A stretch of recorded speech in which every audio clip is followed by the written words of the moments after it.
Right now, Flight 191, American Airlines, is just smoldering ruins. Rescue crews are seemingly unable to get very close to that wreckage. It departed O'Hare Field around 3:15 today. We still know nothing about why the plane crashed. We do know that it lost an engine, but of course that normally doesn't mean that the plane will crash.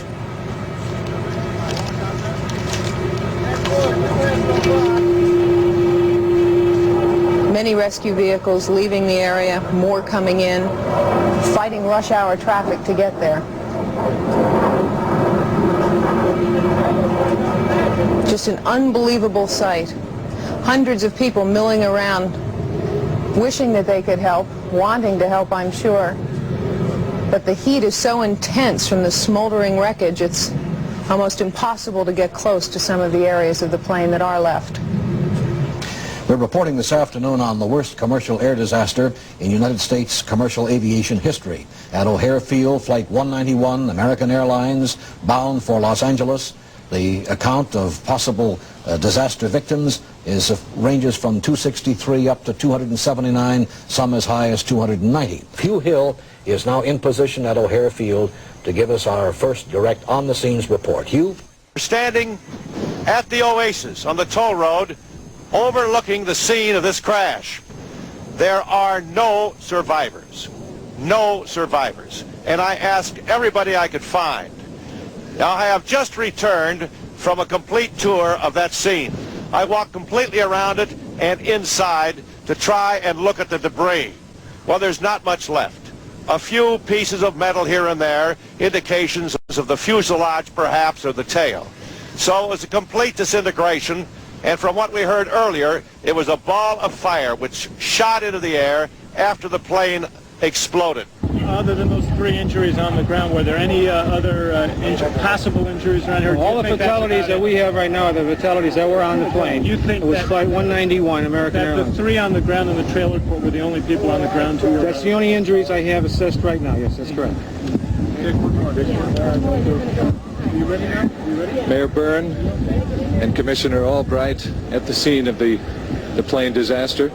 Right behind us over in this area, Tom, if you can pan over, there's really not much to see in terms of what you might expect in seeing the debris of an airplane. It is just hunks and pieces, although on the far side it's obvious that there is an engine over in that area. It appears to have been burned as well. Commissioner Albright, as he just reported, indicated that it apparently had left the airplane, separated from the aircraft before it actually plowed into the ground, and the plane literally did plow into the ground. There is a rather deep furrow. When we arrived here, the flames were coming up from the ground. Actually, it's probably 2 or 3 feet deep in that area, where the plane just simply nosed in and tore up the earth before it came to rest in a jumble of pieces. We flew over the scene probably a half hour after the accident, and as we flew right down 32 right, the runway to the northwest, which the departing American Airlines DC-10 had just taken, you could see debris on the runway. In the background there, you see the fuel tanks, which would have been a major inferno had the plane crashed there. And then just in front of those, you start to see rows and rows of the mobile homes. There were thousands of people in those homes, and this pilot crashed in the only available open space between the end of that runway and those obstacles. So let's go back to our live remote. Here's Jim Gibbons with more. Jim? We are back live at the scene, and a rather grim task has begun. Tom, I'm going to ask you to pan the camera over to where the firemen are working right now. I don't know if you'll be able to see it, but right in front of that fire engine, the first one that we see, there is now a tag with the number 1 on it. A small tag. It's a flag sticking up from the ground. Over maybe 10 or 15 feet to its right, another tag with the number 2. I'm told that those are identifying flags for the bodies. I'm starting to see quite a few of them around there. They may be, yes, it appears that that's what they are. The firemen are going in now.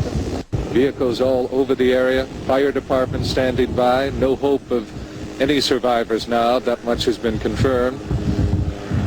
A temporary morgue will have to be set up. So the job goes on under bright sunshine. Well, Jim Gibbons did talk earlier with Mayor Byrne and with Fire Commissioner Richard Albrecht, and they both arrived on the scene very shortly after the crash. And we'd like to show you the interview that Jim did with those two. There are no survivors. There are no survivors? Did you hear of any injuries in the surrounding area? There were 3 injuries on the ground. They were taken to the hospital, but they are not serious. And that's it? As far as they knew when they left for the hospital. Well, we had a plane taking off from Chicago to L.A. Dumped an engine on the runway. Dumped it off the field here. This is a fire protection district manned by Des Plaines and Elk Grove Village. We responded in because we're close to the scene and have heavy crash vehicles. At the moment, I find, talking to the airlines, there was 276 people on the plane. And it indicates to me now that everybody has perished. Also, 3 people were injured in the trailer court, none serious. Because instead of coming up the way they usually do, this plane was coming down towards where we were sitting. And when it got to right over our compound here, there was a pop and complete silence. The other engine went up.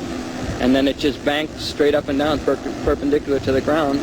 And the left wing tip dug in here, and when the wing collapsed, with all the fuel coming out of the left-hand side, it just burst into flames. Was the flame on fire at the time that you first saw it? No, it wasn't on fire until it hit the ground. As soon as it hit the ground, it had a napalm effect. There was just a sheet of flame that shot across this whole area.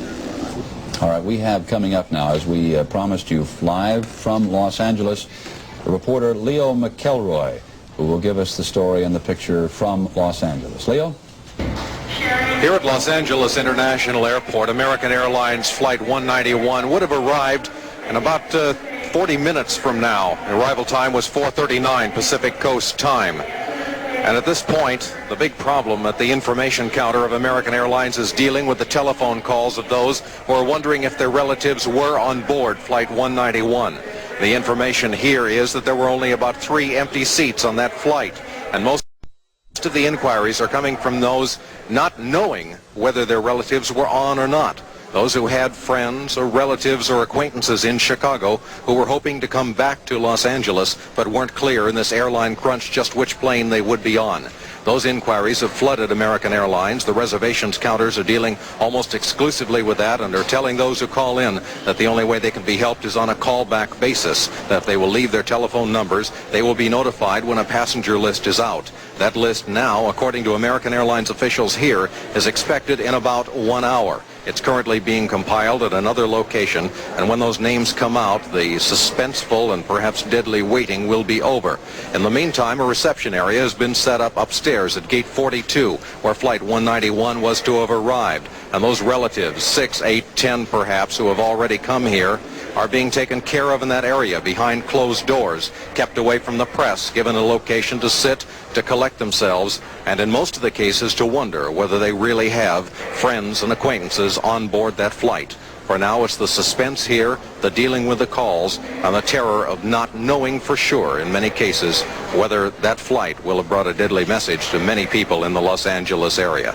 That's the situation at L.A. International. Watchful, waiting, and a few tears. Leo McElroy at L.A. International Airport. It's being called the worst air disaster in this nation's history. This afternoon's crash of a DC-10 jetliner packed with holiday travelers. The plane plunged to the ground just yards from a trailer park. All those aboard the plane perished. And tonight, in an expanded edition of Eyewitness News, we look at the disaster, how it happened, and the people involved. How do you do, ladies and gentlemen? I'm Fahey Flynn. And I'm Joel Daly. And here's the latest at 10 o'clock. 272 people are dead. The grim task of identifying the dead is just beginning. Behind me you can see the bright banks of emergency lights that have been set up along the path that marks the place where Flight 191 came to Earth and virtually disintegrated on impact. We are among professionals here tonight. The area is secure. It is all roped off. There are no idle curious to be seen in this area tonight. We have police and fire rescue crews, civil defense people, people from the Red Cross who are trying to help out wherever they can. And the search, the grim search for bodies continues. Also among that crowd, people from the agencies that are trying to determine what happened. I have spent this day as witness to a tragedy, the dimensions of which are really difficult to comprehend. When I arrived here, the twisted, broken pieces of an aircraft that represented the highest state of aviation technology lay scattered and burning in this open field. The mobilization of emergency crews was certainly impressive. Anyone who was here would certainly agree with that. But there were some problems. Getting water to the site was difficult, but there was so little left of the DC-10 after impact that water would not likely have made a significant difference anyway. The medical personnel waited for the opportunity to offer their skills to comfort the survivors, but they could do nothing, for it was soon determined that there were no survivors. Little numbered flags were used to mark the spot where the passengers' bodies were found, but then quickly they ran out of flags and they had to replace them with wood stakes. And then the task of recovery began. One by one, teams of firemen and other rescue personnel carrying the remains out to waiting vans and ambulances. And that's the work that is continuing here at the scene. All of these emergency personnel quite dedicated to the task, highly professional people, but of course touched by the emotion of this day and this night. Just a few minutes ago, there were two large helicopters circling over. They have just landed. They may be the government personnel, that catastrophic team for the National Air Safety Transportation Organization. They had been expected to arrive here at about 9 o'clock tonight. We believe that we will see some of them moving out among the debris shortly. They, of course, will be here for days and days trying to put together the pieces of this tragic puzzle. They are still taking bodies out every few minutes. The firemen are still here. Behind me, you can't see it now, there are still 5 or 6 large police vans that have been taking the bodies to that temporary morgue. Fahey and Joe? Jim, American Airlines 191 was scheduled to take off shortly before 3 o'clock this afternoon. It was directed to and cleared to take off runway 32 right, 10,000 feet of concrete. With the wind blowing basically out of the north at 30 knots, the big plane had a stiff quartering crosswind.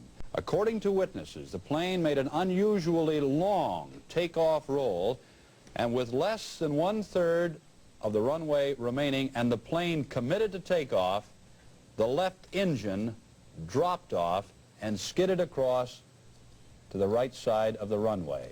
When I flew over this scene shortly after the accident, what appeared to me to be the engine and part of the cowling was on the right side of the runway with a trail of debris in between. The controller radioed, American 191, do you want to come back? And if so, what runway do you want? American 191, no answer. Unable to abort at this point, the crew tried and obviously failed to maintain control. Now this will give you some idea of the size and construction of the equipment that failed today. But DC-10s have a demonstrated ability to fly with one engine out or even gone, and crews are regularly rehearsed in the emergency procedure.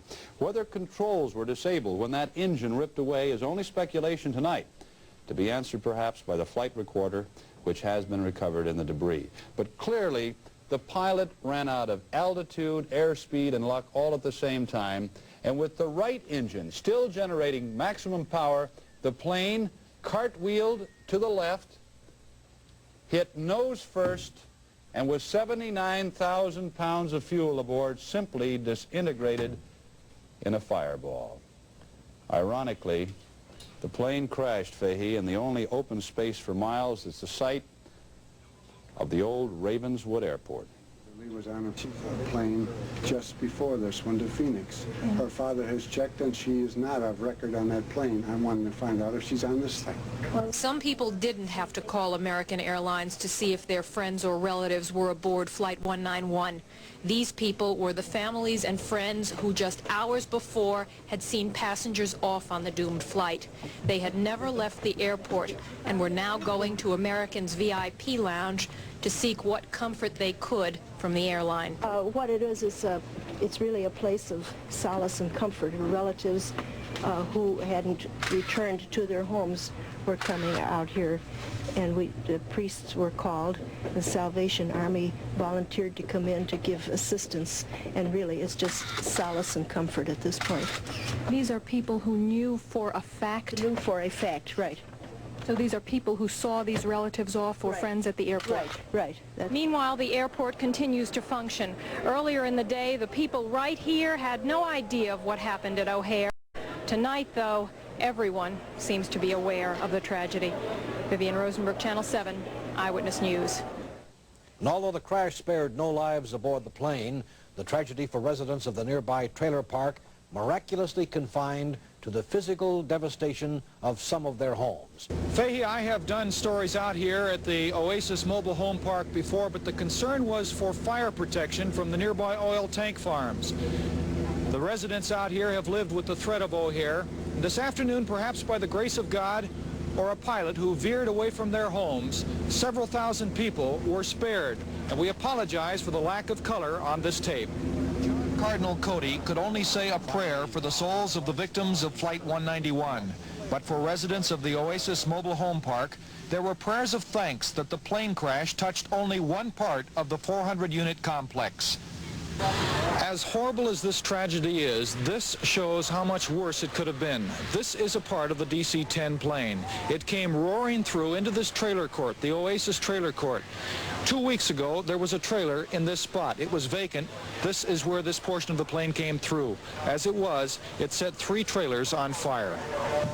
The people who were inside the mobile home hit the hardest: 79-year-old Mary Bielski and her 80-year-old husband, John.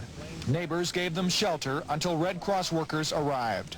But I was shaving. I just got out of the bed, told my wife, you go in the kitchen, I'm going to washroom, shave myself. Got my razor, put on the sink, ladder my face, and ready to take the razor, then up in the air I went. That's good. One side is shaved, the other side not shaved. It knocked you over, did it, sir? Oh, did it knock me? Did the policeman help you out? No, I had the head. I was right by the wash machines. You've lost everything, sir, but you have your life. Oh, I lost everything. Bielski's grandson, Dan, ran all the way from Park Ridge to the mobile home after he heard of the crash. Tonight, he showed me a charred strongbox that contained the burned life savings of the couple, $900. Donna Freer lived on the other side of the Bielski's mobile home. I heard what I thought was a plane in trouble, and then I just stopped everything and listened, and a big explosion, and the mobile home just shook, just like it was going to come down. And after that, I ran out, I grabbed my baby and ran out of the house, and the black smoke was so bad that you just couldn't see anything, and we knew it was a plane right away. What are your thoughts about staying here? Well, you do what you have to do, you know. What about the pilot? There may be the case that he veered it away, and it could have been so much worse. Oh yes, it could have been. It could have been much worse. You have to be thankful for what you think is a disaster. Really, if this airplane had come into this trailer park, the disaster would be millions of times worse.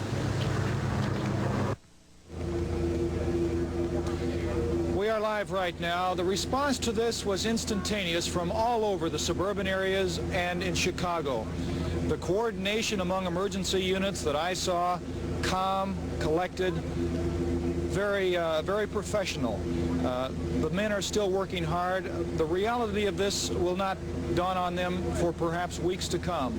In San Diego, where the tragedy occurred, many people who were on the crash site are now in psychoanalysis. It's a horrible, grim scene. As I speak right now, as you can see behind me, the wagons are coming and going with the remains, taking them away from here. This is the situation. It has been this way all night. With the emergency people who are trained to react with great speed, there was not that necessity because everyone was dead. It was a matter of standing by, coordinated effort to do this grim task of bringing bodies together, putting them in the wagons, and taking them and clearing the site and marking it for investigation. That's the situation live. Joel?